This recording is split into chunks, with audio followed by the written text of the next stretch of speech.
Everybody needs to vent sometimes in the office. We all need to blow off steam.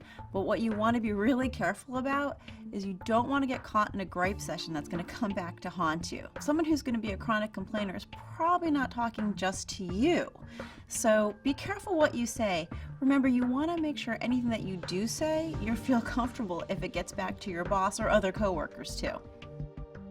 Your colleague might have a legitimate gripe and you might want to help them. A good way to do that is try to give them some constructive advice. So say your boss really is a micromanager. Talk about how you dealt with it. Maybe you just said, hey, I need to give you updates regularly. Let's do that and see how that works.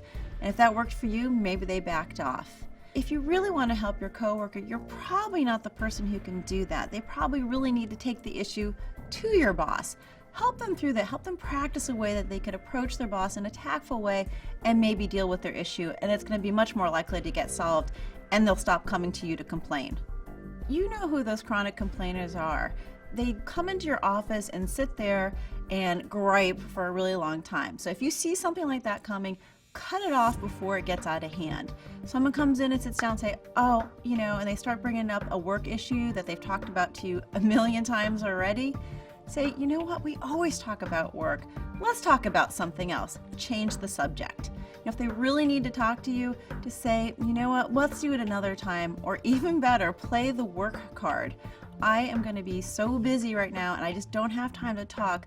Let's do this another time. If you do that enough, they're not going to come to you to vent.